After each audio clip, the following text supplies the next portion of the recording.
At first, I thought my eyes were playing tricks on me. Through the fog, just beyond the edge of the path, there was a faint glow, a pair of eyes, or maybe more than one. They blinked, then glowed again. Mark. My voice was a whisper, barely audible. My heart thudded in my chest. The hairs on the back of my neck stood up. It wasn't just one set of eyes. It was like something was watching us from the darkness. Mark frowned and followed my gaze, his face growing pale under the lantern light. "What is that?" he muttered, squinting into the fog. Then, just as my stomach dropped, more sets of eyes appeared, 3, 4, maybe even 5 of them, floating in the fog like ghostly orbs. They blinked in unison, and then without warning, the fog seemed to close in tighter around us. I couldn't move. I felt rooted to the spot, frozen by an instinct I couldn't quite explain. Fear coursed through me like ice. I opened my mouth to speak, but nothing came out. The eyes were too wrong. They were too bright, too focused, like they were aware of us, studying us. "Let's go," I whispered, my voice shaking now. Mark turned to me, his face pale. Without another word, we both started to back away. The fog seemed to press in on us, thickening, crawling like fingers reaching for us. And then, just as quickly as they had appeared, the eyes began to move, slowly at first, then faster. I could hear the faint sound of rustling, like something brushing against the underbrush, closing in. My breath quickened. The world around us felt alive in the worst way, as if something had awoken from the depths of the island and was now following us. Mark grabbed my hand, and we started to sprint. Our footsteps sounded like thunder in the fog, the crackling of dry leaves and branches underfoot amplifying our panic. I glanced over my shoulder once, and that's when I saw it. A shadow darting in the mist, fast and low to the ground. There were more eyes now, dozens of them, flashing like cold, malevolent stars. Something was chasing us. "Run!" Mark shouted, pulling me forward. We didn't stop. The fog seemed to close in tighter, the air heavier, pressing down on us as if it were trying to suffocate us. My legs burned from the effort, but I couldn't stop. I couldn't afford to stop. I felt like whatever was behind us was gaining, closing the distance. I didn't dare look back again. I don't know how long we ran, but it felt like forever before we finally stumbled back into camp. The lanterns were still flickering, casting weak light across the tent. Mark yanked open the flap, and we both tumbled inside, slamming the door shut behind us. My heart was pounding in my ears, and the air felt too thick, too suffocating. We sat there, breathless, not saying a word. The fog had begun to lift, but my mind was still trapped in that fog. Those glowing eyes, the feeling of something watching us, waiting for the right moment to strike. The minutes dragged on. Neither of us moved, as if we were afraid to make a sound. "What the hell was that?" Mark finally said, his voice low and shaky. "I don't know," I whispered back, my throat dry. But there were eyes everywhere. It was like they were hunting us. We sat in silence for what felt like hours, the sound of our breathing the only thing keeping us tethered to reality. But just as we began to calm down, I heard something, a faint rustling, like something was moving outside our tent. I froze. Mark's hand tightened around mine, and we both held our breath. A low, almost growling sound reached my ears. I could feel my pulse in my neck, throbbing in time with the fear coursing through me. "I think they're still out there," Mark said, his voice barely audible. The rustling grew louder. And then a soft scraping sound. A footstep? No, something lighter, almost too quiet. I dared to peek through the tent's small window, my breath hitching in my throat. There, moving just beyond the circle of light, was a figure. No, not a figure, a shape. A dark, low shape that moved on all fours. Its eyes glowed in the mist, the same eerie, unsettling glow that had sent us running. But this time, there were no others, just this one, watching us. It took a step forward, and then another, its eyes fixed on us through the fabric of the tent. I gasped, and Mark pulled me back, away from the window. We both held our breath. For a long, agonizing moment, the creature remained there, as if waiting for us to make the first move. The fog had rolled back in, thicker than ever. Then, just as suddenly as it had appeared, the creature turned and slinked back into the shadows, and we waited. But nothing happened. No more rustling, no more eyes. Eventually, exhaustion took over, and we fell into a restless sleep. The next morning, when the sun finally broke through the fog, the island felt oddly peaceful again. The graveyard, the trees, the camp, everything looked the same as it had the night before. But I knew better. I knew something had been out there with us. Something we couldn't explain, something we would never forget. As we packed up and made our way back to the ferry, I caught a glimpse of the forest's edge, where the fog had been thickest the night before. and for a moment I could swear I saw a pair of eyes watching me from the mist. I didn't say anything. Mark didn't either. We just got on the boat, and as it pulled away from Rock Island, I felt the weight of the island's silence settle on me. I wasn't sure what we had encountered that night, but I knew one thing for sure. Rock Island wasn't just haunted by the past. It was haunted by something still very much alive.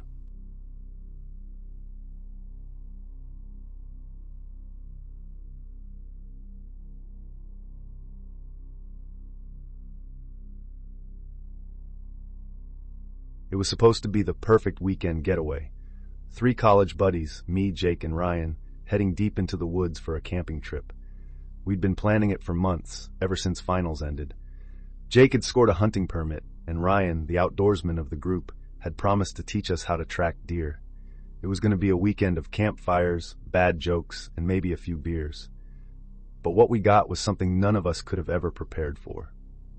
The first day was exactly what we'd hoped for. The crisp autumn air, the crunch of leaves under our boots, and the smell of pine trees. We hiked about 5 miles into the forest, far enough to feel like we were truly off the grid. Ryan found a clearing near a small stream, and we set up camp. The tent went up quickly, and we built a fire pit surrounded by rocks. Jake even managed to shoot a rabbit, which Ryan skinned and cooked over the fire. As the sun dipped below the trees, we sat around the flames laughing and reminiscing about stupid college antics. But as the night deepened, so did the unease. The woods, so peaceful during the day, felt different after dark. The trees seemed taller, their shadows longer. The fire crackled, but beyond its glow, the forest was a wall of black. Every rustle of leaves, every snap of a twig, made my skin crawl.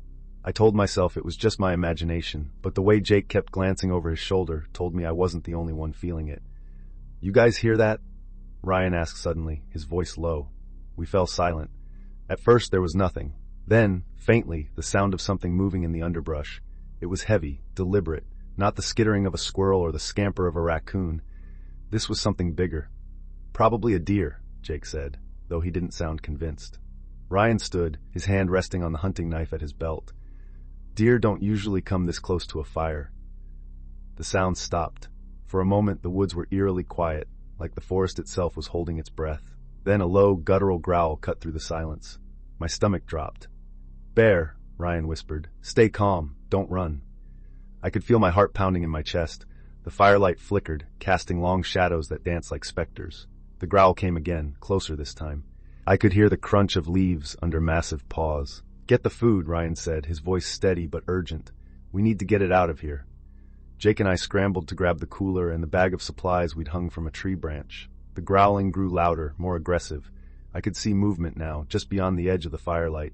A massive shape, hulking and dark. "Ryan," I started, but he cut me off. "Move. Now." We backed away from the fire toward the tent. The bear emerged into the light, its eyes glinting like shards of glass. It was a black bear, but it looked enormous, its fur matted and its muzzle wet with saliva. It sniffed the air, then let out a roar that made my blood run cold. "Keep backing up," Ryan said, his voice barely above a whisper. "Don't turn your back on it." The bear lunged forward, swiping at the cooler Jake was holding. Jake stumbled, dropping it, and the bear pounced, tearing into the plastic with its claws. The sound of its teeth crunching through the lid was horrifying. "We need to scare it off," Ryan said, grabbing a burning log from the fire. "Make noise, yell, wave your arms." Jake and I followed his lead, shouting and waving our arms like madmen. The bear looked up, its eyes narrowing, but it didn't back down. It took a step toward us, its growl deepening. "Ryan, this isn't working," I shouted.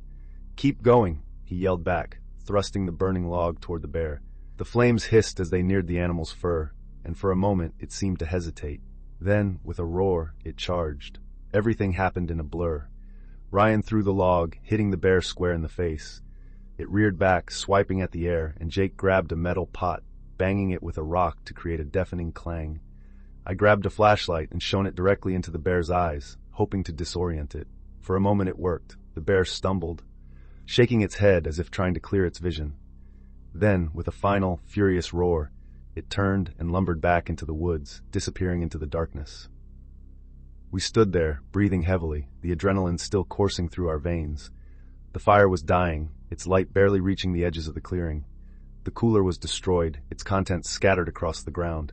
"Is everyone okay?" Ryan asked, his voice shaky now that the danger had passed. I'm good, I said, though my hands were trembling. I think I cut my arm, Jake said, holding up his forearm. There was a shallow gash, probably from when he dropped the cooler. It wasn't deep, but it was bleeding. Ryan grabbed the first aid kit and cleaned the wound, wrapping it tightly with gauze. You'll live, he said with a weak smile. But we need to get out of here. That bear might come back.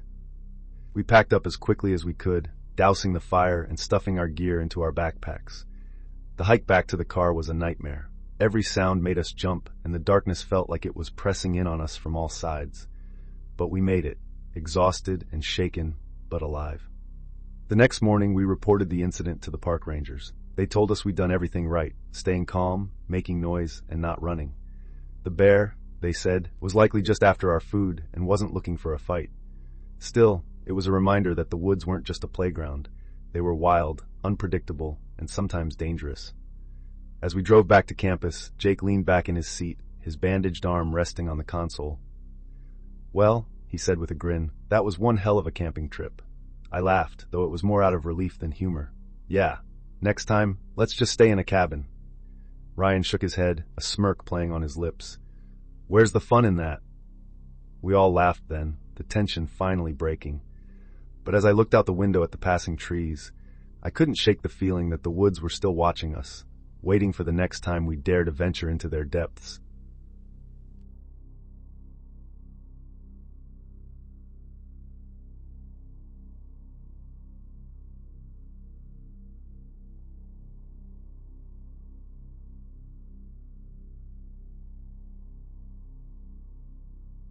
The fire crackled softly, its amber glow casting long, flickering shadows across the campsite. Beth and I sat close, our breath visible in the chilly autumn air.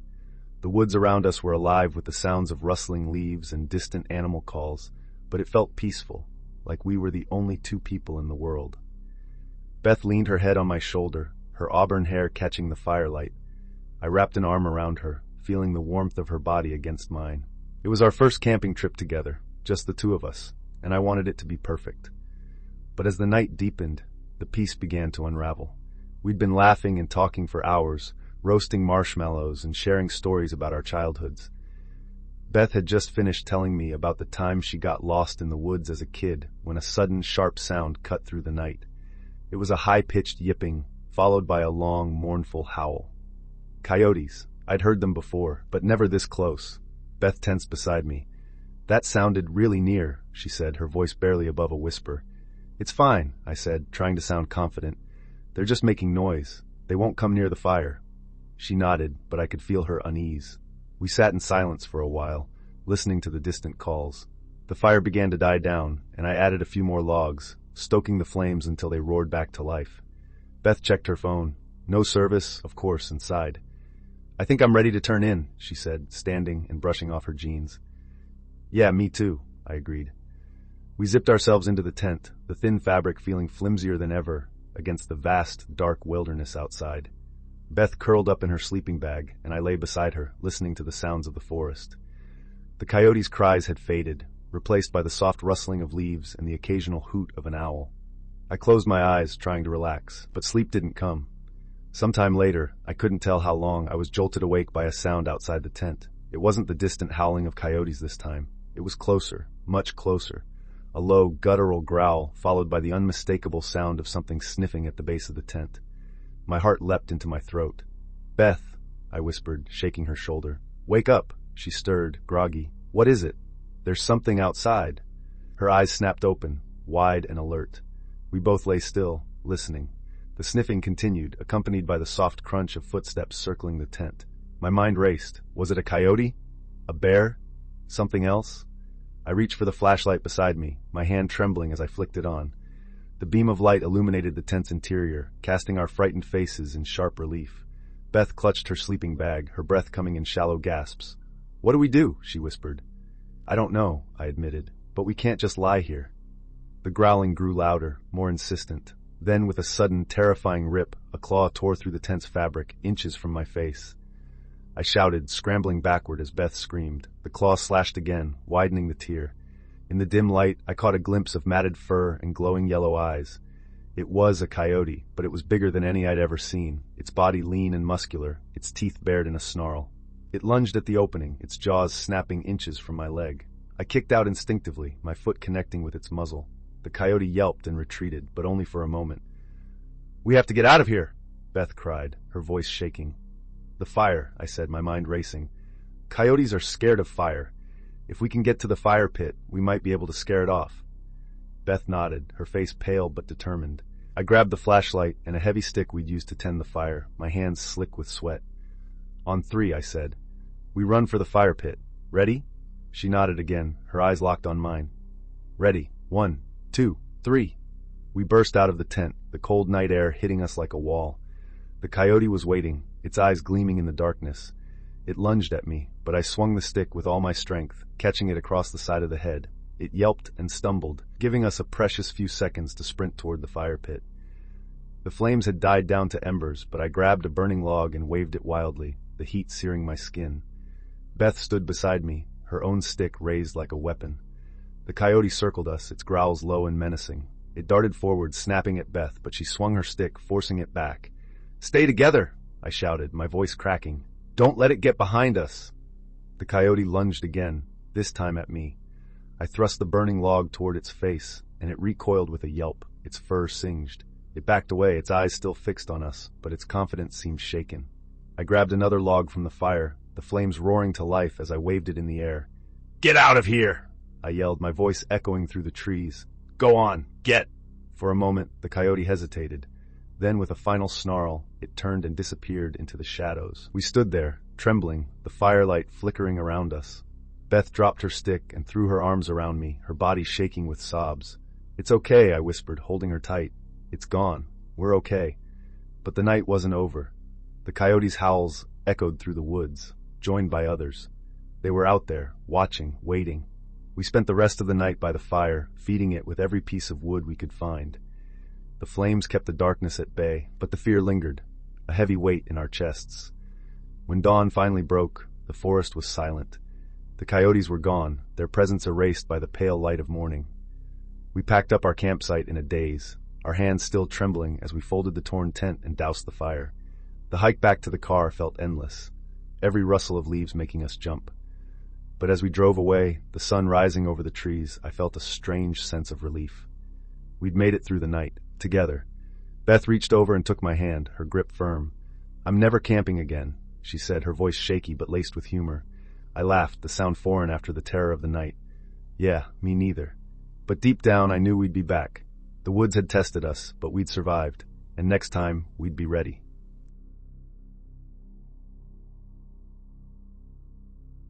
It was supposed to be a fun weekend, a break from the monotony of daily life. 5 of us, all old friends, heading into the woods to camp, drink, and disconnect for a while. The spot we chose was remote, tucked away in a thick stretch of forest about an hour from town. You had warned us about it. "That place gives people the creeps," you had said, your tone unusually serious. "Strange noises, weird stuff happens there. Be careful." We laughed it off. Strange noises? Come on. We were young, invincible, and armed with enough beer to drown out any superstition. But now, as I sit here, clutching my flashlight, my hands shaking, I know you were right. Something is out there. And it's not just animals. We arrived just before sunset, the sky bleeding into hues of orange and pink. The trees loomed over us, their skeletal branches twisting in the dim light. The forest felt too still, like it was waiting. Even the usual sounds of nature, birds, crickets, the rustle of leaves, were oddly muted. Still, we pushed forward. We set up our tents, got a fire going, and cracked open our first beers. Laughter came easy, and for a while it felt like any other trip. Then, as darkness settled in, the unease crept closer. The fire flickered, throwing jagged shadows that seemed to shift when we weren't looking. The air turned thick, heavy, like we were breathing something other than oxygen. At first, the noises seemed normal, branches snapping in the distance, the rustling of underbrush. "Just animals," someone said, but the sounds felt too precise, too intentional, like something was circling us. By midnight, we were drunk enough to brush it off. We didn't bother securing the site. Why would we? We were in the middle of nowhere, far from anyone. What could possibly go wrong? One by one, we stumbled into our tents, leaving the fire to burn low and the cooler wide open. I remember lying in my sleeping bag, eyes heavy, listening to the wind whistle through the trees. A long, drawn-out sound, almost like whispering. I told myself I imagined it. I woke to chaos. It was still dark, so dark it felt suffocating. My head pounded, my mouth dry, my body sluggish. At first I thought I was dreaming. The noises outside, low hissing, growling, the sound of something dragging against the ground, felt distant, unreal. But the more I listened, the more real they became. Something was outside my tent. I held my breath, my pulse hammering in my ears. Then came a sound that made my skin crawl. A high-pitched, unnatural shriek, followed by the frantic tearing of fabric. Someone screamed. I fumbled for my flashlight, my fingers stiff with fear. The beam sliced through the darkness as I unzipped the tent just enough to peek outside. The campsite was in ruins.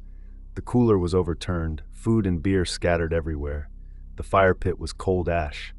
One of the tents, Jeremy's, was ripped open, the fabric shredded.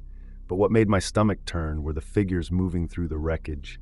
At first glance, they looked like animals, small, low to the ground, hunched over, maybe raccoons.